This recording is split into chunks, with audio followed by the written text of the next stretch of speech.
The plane didn't crash by accident, the little girl told the millionaire. Then moments later, everyone discovers the truth. Comment telling me what you thought of this story with a rating from 0 to 10 and let me know which city you're watching from. I really want to know if you liked my story and get to know you better, so please subscribe to my channel to support my work. I'm counting on your help. The July morning fog covered the mountains of Asheville, North Carolina, like a cold blanket, creating a ghostly atmosphere that mirrored the emptiness in Amelia Chen's chest.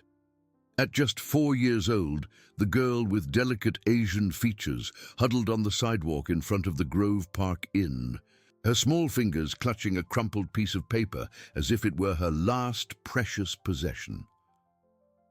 Passers-by hurried past, ignoring the child who seemed invisible amidst the movement of the chilly morning.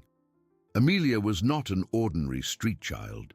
Underneath the dirty, wrinkled clothes, she was the heiress to one of the largest specialty coffee empires in the region. Her parents, Henry and Sarah Chen, had built a prosperous business that supplied international markets with premium coffee beans. Now, 3 months after the tragic plane crash that took them forever, the girl was living a reality she never imagined possible. The sound of a powerful engine cut through the cold air. A black BMW pulled up in front of the hotel, and from inside emerged Ethan Cole, a 32-year-old businessman known for his relentless determination in the mining and precious gems sector. Tall, with broad shoulders and dark hair slightly graying at the temples, he carried the confident posture of someone who had achieved everything through his own effort, dressed in an impeccable suit that contrasted with his humble origins on the outskirts of the city. Ethan represented the American dream of social mobility. Amelia lifted her almond-shaped eyes, full of restrained tears, and gathered all the courage a 4-year-old could muster. Her small, hesitant steps led her to the businessman who was checking messages on his phone before entering the hotel for a business meeting. "Sir," she murmured in a trembling, almost inaudible voice, "please, help me." Ethan looked down, surprised to find a child alone at that place and time. His business instincts made him wary of unusual situations, but there was something in the girl's desperation that struck a sensitive chord in his chest. Perhaps it was the memory of his own difficult childhood, when he himself had known hunger and abandonment on the streets of this very city. "What are you doing here alone, little one?" he asked, squatting to her level. Amelia held out the crumpled paper with trembling hands. "My parents. They didn't die in an accident. Someone made the plane crash on purpose." The words came out in a whisper filled with pain and fear. Ethan felt a chill run down his spine. Children this age didn't invent such specific stories about air tragedies. He gently took the paper and saw it was a page torn from a notebook with numbers scribbled in a childish hand. "Why are you telling me this?" Ethan questioned, his voice laden with skepticism but also growing concern. "Because everyone says you help people who have no one left," Amelia replied, wiping her nose on the sleeve of her dirty blouse. "And because I heard my Aunt Monica saying bad things about you. If she doesn't like you, maybe you're actually a good person." Ethan was intrigued. Monica Chen, the sister of the late Sarah, had taken custody of Amelia after the accident. He knew the woman vaguely through local business circles, but had never had direct dealings with her. What could a child have heard that involved his name? "Tell me exactly what you heard," he asked, discreetly checking the surroundings to make sure they weren't being watched. Amelia took a deep breath, as if preparing to dive into deep water. "Aunt Monica was talking to Uncle Ben on the phone. She said you were a problem and that she had to be careful you didn't find out about Dad's papers. Then she got angry and said the farm's money was hers now, and no one was going to stop her." The name Ben Fisher made Ethan frown. He knew the Chen family's accountant professionally, a seemingly proper man who handled the finances of several rural businesses in the area. But there was something about the man that had always bothered him, a subtle insincerity he could never quite place. "And why do you think your Uncle Ben has anything to do with your parents' accident?" Ethan asked, trying to keep his tone gentle so as not to frighten the child. "Because I heard him telling my aunt that now he didn't have to worry about Dad finding out about the money that disappeared, and that the plane mechanic had already been paid what they promised him." Amelia paused, her eyes filling with tears. "Mom always said I had very good hearing. Sometimes I hear things I shouldn't." Ethan's heart raced. If the child was telling the truth, it meant Henry and Sarah Chen had been murdered for discovering a corruption scheme. And apparently his own name was being mentioned in these suspicious conversations. "Amelia, where are you living now?" he asked, noticing how the girl shivered from the cold in her inadequate clothes. "With Aunt Monica, but she doesn't like me. She said I'm a problem, and it would be better if I went far away." The girl's voice broke.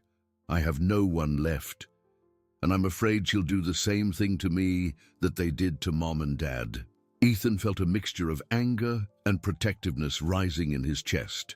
There was something deeply wrong with the situation, and his experience as a businessman had taught him to trust his instincts when all signs pointed to danger. "Listen carefully, Amelia. I'm going to help you, but I need you to trust me. Can you do that?" The girl nodded vigorously, and for the first time since she had approached him, a small glimmer of hope shone in her dark eyes. "First, let's get you out of the cold and get you something warm to eat. Then you'll tell me everything you remember about those conversations you heard. Every word could be important." As he guided Amelia into the hotel, Ethan couldn't imagine that this seemingly casual encounter would change not only the girl's life, but would also reveal secrets about his own past that had been buried for decades. The crumpled paper in his hands held much more than numbers scribbled by a child. It held the keys to unraveling a conspiracy that reached the heart of Asheville's most influential families. The morning mist was beginning to dissipate over the mountains, but the shadows surrounding the truth of the Chen tragedy were just beginning to emerge, promising revelations that would shake the city's power structures and force Ethan to confront a past he never knew he had. In the hotel's lounge, Ethan watched Amelia devour her second cinnamon roll while holding a mug of hot chocolate with both little hands. The child was visibly starving, which only increased his concern about how she was being cared for by Monica. Beside them sat Deborah Hope, a 45-year-old legal assistant who had worked with Ethan for the past 8 years. A sharp and utterly trustworthy woman, she knew how to recognize delicate situations when she saw them. "Now tell me everything again, slowly," Ethan requested, discreetly activating his phone's recorder. "And you, Deborah, write down every detail." Amelia wiped her mouth with a napkin and took a deep breath. Her childhood memory, surprisingly precise, began to reveal information that would impress any professional investigator. "It was last week. Aunt Monica thought I was sleeping, but I was in the hallway because I was thirsty," the girl began. "She was on the phone with Uncle Ben, and they were talking about money that disappeared from the cooperative. Aunt Monica said that now that Dad wasn't here to ask questions, she could take everything that was rightfully hers." Deborah frowned, writing quickly. "The Blue Ridge Coffee Cooperative was chaired by Henry Chen and managed millions of dollars in social projects and investments in the region. Did they say anything else about the cooperative?" Ethan asked. "Yes. Uncle Ben said the fake papers he made had worked, and that now everyone thought Dad owed a lot of people money." "But Dad didn't owe anyone anything," Amelia stated with conviction. "He always told me that honest money sleeps peacefully." The revelation about falsified documents made Ethan and Deborah exchange worried glances. If Ben had forged evidence of non-existent debts, it would explain how he had managed to convince creditors to accept the story that the Chen family was in financial trouble. "Amelia, do you remember them mentioning any specific names? Any company or person? Deborah questioned. The girl closed her eyes, concentrating. They talked about a mining company. Uncle Ben was angry because someone was asking questions about some machines that never existed. Ethan felt a cold dread. His company, Coal Mining, had supplied equipment to several farms in the region in recent years, including some transactions with the cooperative chaired by Henry. If there were fake contracts involving his company, it placed him directly at the center of the conspiracy. "Do you remember anything else about these machines?" he insisted. Aunt Monica laughed and said that the owner of the mining company was very smart about his own business, but too dumb to notice when someone was using his name. Amelia paused. Then she said that if you found out the truth, everything would collapse. The realization hit Ethan like a punch. Ben was using his company to launder money embezzled from the cooperative, likely through fictitious equipment supply contracts. He had been used as a front without even knowing it. Deborah leaned forward. "Amelia, dear, did you hear them talk about your parents' plane? About what happened?" The girl's face instantly saddened. Uncle Ben said that Uncle Oscar did a good job, but he was too nervous. That a real man doesn't feel remorse after making easy money. "Who is Uncle Oscar?" Ethan asked. "The mechanic who always took care of Dad's plane." "He was nice to me. He always gave me candy when he came to the farm." Amelia's voice grew quieter, but the last few times he was strange. He wouldn't look me in the eye, and he didn't smile anymore. Ethan felt nauseous. Oscar Bradley was the aircraft mechanic responsible for maintaining the small fleet of planes used by the region's rural producers. If he had sabotaged the Chen's aircraft for payment, it made the case even more serious. "There's one more thing," Amelia continued, her voice almost a whisper. "I heard Aunt Monica tell Uncle Ben that she had to solve the problem with me soon, because I was too smart and might remember things I shouldn't." The implicit threat made Deborah grip her pen tightly. What did she mean by solve the problem? She said she knew a family in Montana that needed a child to help on their farm, and that adoption papers could disappear as easily as they appeared.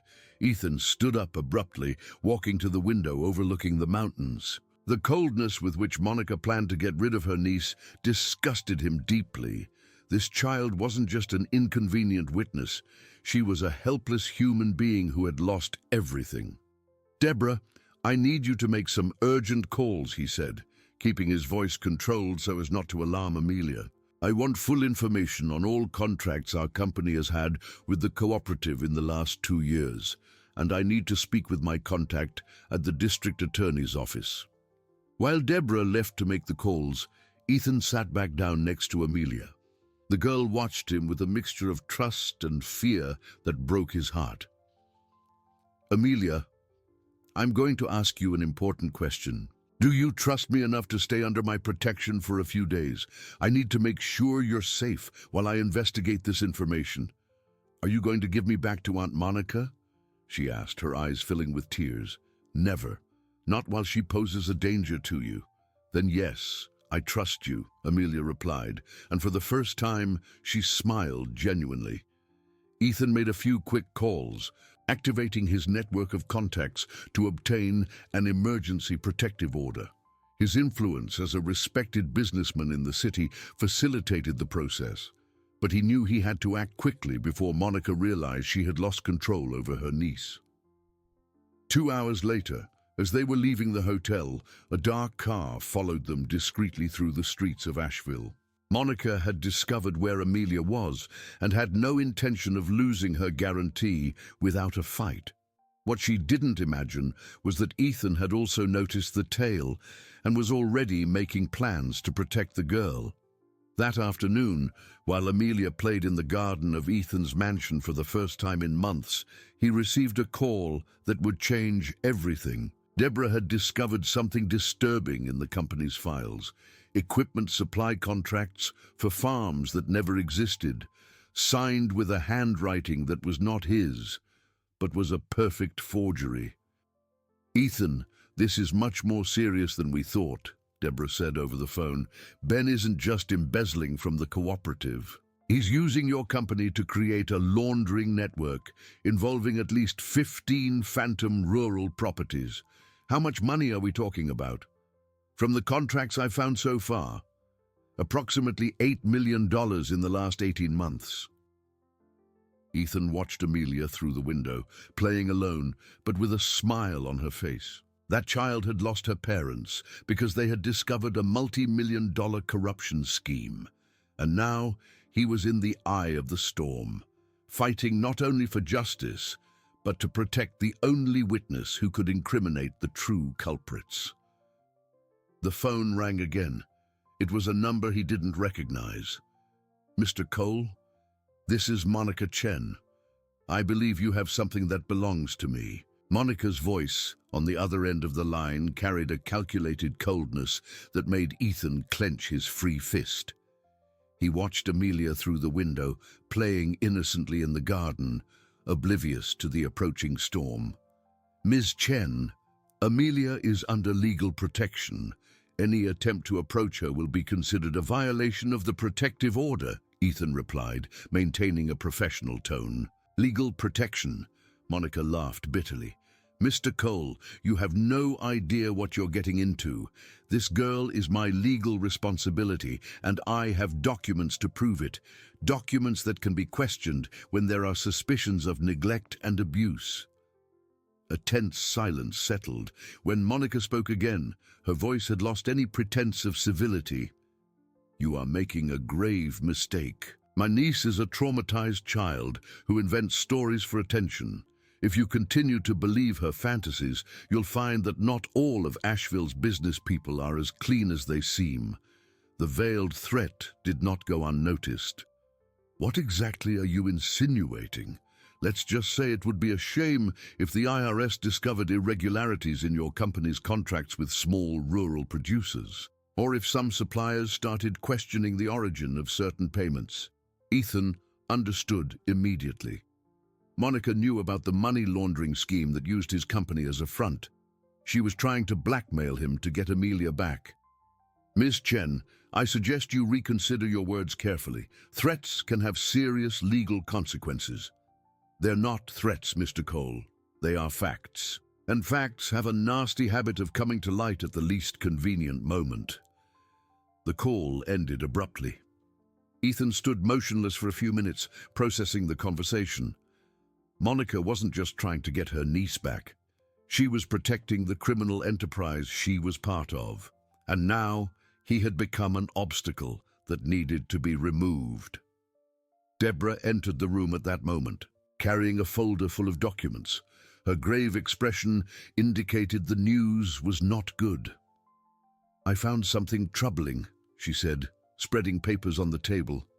Oscar Bradley, the mechanic responsible for the Chen's plane, deposited $50,000 into his checking account 3 days before the crash. The source of the money is a shell company registered in Ben Fisher's name. Ethan examined the bank statements Deborah had obtained through her contacts in the judicial system. The evidence was damning, but also dangerous. "There's more," Deborah continued. "Oscar tried to withdraw all the money 2 days after the crash, but was prevented because the account was frozen by court order. Apparently, someone reported suspicious activity." "Who reported it?" "An anonymous employee from the cooperative itself, someone on the inside who suspects what's happening." Just then, the mansion's intercom buzzed. Ethan activated the security system and saw a nervous, middle-aged man on the screen, constantly looking over his shoulder. He recognized him immediately. It was Oscar Bradley. "Mr. Cole, I need to talk to you. It's about the girl and about what happened to the plane," Oscar said through the intercom, his voice thick with desperation. Ethan hesitated. Letting the man who had possibly murdered Amelia's parents into his house was risky, but it could also be the opportunity to get the confession he needed. "Deborah, take Amelia to her room and stay with her. Don't let her come down for any reason," he instructed, "and call Dr. Mendez. If something goes wrong, he knows what to do." Minutes later, Oscar was sitting in the living room, his hands trembling visibly as he held a cup of coffee. The man had aged years in just a few months. His deep, dark circles and unshaven beard betrayed sleepless nights. "I didn't want anyone to die," Oscar began, the words tumbling out in a desperate flow. "Ben told me it was just for the plane to have a problem and make a forced landing, to give Mr. Henry a scare and make him stop investigating." Ethan remained silent, allowing the mechanic to continue. But something went wrong. The hydraulic system failed completely during takeoff. They didn't stand a chance. Oscar began to cry. "I killed 2 good people for $50,000, and now Ben wants me to stay quiet forever. What do you mean by stay quiet forever? He said if I open my mouth, I'll have an accident too, and that my family won't be safe." Oscar looked up with red eyes. "But I can't take it anymore. I have nightmares every night. I see Mr. Henry and Mrs. Sarah asking me why I did it." Ethan leaned forward. "Oscar, are you willing to testify officially about what happened? If you can guarantee protection for my family, yes. I have recordings of my conversations with Ben. I recorded everything because I was afraid he would betray me later. The revelation of the recordings completely changed the situation. With Oscar's testimony and the physical evidence, it would be possible not only to prove the Chen's murder, but to dismantle the entire corruption network." "Where are these recordings?" "On a flash drive hidden in my workshop. It's almost 2 hours of conversations where Ben explains the whole scheme." Ethan was about to reply when he heard screams from the upper floor. He immediately recognized Amelia's voice and ran up the stairs, followed by Oscar. He found Deborah trying to calm the girl, who was having a panic attack after seeing Oscar through her bedroom window. "He killed Mommy and Daddy!" Amelia screamed, pointing at the mechanic. "I saw him messing with the plane 2 days before they left."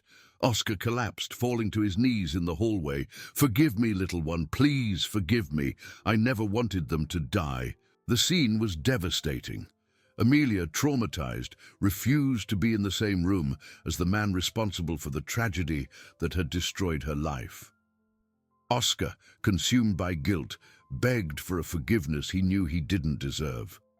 It was then that Ethan noticed something disturbing. Through the bedroom window, he saw 2 dark cars parked on the street in front of the mansion. Men in suits got out of the vehicles and began to position themselves around the property. "Deborah, take Amelia and go to the safe room in the basement," he ordered. "Now!" Oscar stood up, recognizing the danger. "Ben found out I came here. He won't let any of us live to tell the truth." The sound of shattering glass on the ground floor confirmed Ethan's worst suspicions. The men had invaded the mansion, and the only thing standing between them and Amelia was the courage of a determined businessman and the redemptive guilt of a repentant mechanic. "Oscar, do you know any other way out of this house?" Ethan asked, quickly checking his phone to call for backup. "No, but I know where Ben keeps more evidence of the scheme. If we can get out of here, I can take you to a safe where he hides original contracts that incriminate half the politicians in the region." The sound of heavy footsteps climbing the main staircase echoed through the mansion. Ethan made a decision that would determine all their fates. Instead of fleeing, he decided to confront the intruders and protect Amelia with his own life, never imagining that this decision would reveal family connections that would change everything he thought he knew about his past. The confrontation in the mansion's hallway lasted only a few minutes, but it changed the course of everything. Ethan managed to disarm one of the intruders, while Oscar, in a desperate act of redemption, blocked the passage to the room where Deborah and Amelia were hiding. The arrival of the private security Ethan had called forced Ben's men to retreat, but not before one of them shouted a threat that chilled the businessman's blood. "Ben knows who you really are, Cole, and he's going to use it against you." 3 weeks later, in the district attorney's office, the truth finally began to emerge. Oscar had delivered not only the promised recordings, but also a flash drive with documents that Ben kept as a life insurance policy. The material revealed a web of corruption that extended far beyond the coffee cooperative. "The evidence is overwhelming," said District Attorney Lucas Andrews, examining the documents spread across his desk. "Ben Fisher not only orchestrated the Chen's murder, but has been embezzling public funds intended for rural social programs for at least 5 years. Ethan held Amelia on his lap as the girl drew birds in a new notebook. In recent weeks, she had started talking more, but she still had frequent nightmares. Therapy with a child psychologist was helping, but the trauma would be a permanent scar. "And what about my company?" Ethan asked. "How did Ben manage to use my name without my knowledge?" "Here's the most disturbing part," the DA replied, picking up a specific folder. "Ben had privileged access to your personal data because you are half-brothers." The silence that followed was deafening. Amelia stopped drawing and looked at Ethan with childish curiosity, not understanding the magnitude of the revelation. "That's impossible," Ethan murmured. "I grew up an orphan. I never knew my biological parents. Your father, James Cole, had an extramarital affair with an employee at the Chen farm 33 years ago. From that union, Ben was born. You, on the other hand, are the son of James and Monica Chen." The revelation struck Ethan like lightning. Monica was not just Amelia's aunt. She was his biological mother. The woman he had been fighting was the one who had given birth to him and then abandoned him. "Monica abandoned me when I was born?" he asked, his voice choked with emotion. "According to the documents, she was only 16 and was forced by her family to give you to a couple of farm employees who couldn't have children. This couple raised you with love, but died in an accident when you were 12. Amelia gently touched Ethan's face. "Are you sad, Uncle Ethan?" "A little, sweetie, but it will pass. So you and I are from the same family?" she asked innocently. "Yes, Amelia. We're cousins." The DA continued to explain how Ben had discovered the family connection years earlier and decided to use that information to build his scheme. He had forged Ethan's signature because he knew his habits from childhood when they played together on the farm before their lives took different paths. "Ben always knew we were brothers?" Ethan questioned. "Yes, and he developed a deep resentment because you were raised with love, while he grew up knowing he was a mistake the family preferred to forget." 2 weeks later, Ben Fisher's trial attracted attention from across the region. The man who had orchestrated murders and stolen millions was sentenced to 30 years in prison. Monica, as an accomplice, received 15 years, but her final confession brought a revelation no one expected. In the dock, she looked directly at Ethan and Amelia, who were in the front row of the courtroom. "I know I don't deserve forgiveness," she said with a broken voice. "I abandoned my son out of cowardice and betrayed my niece out of greed.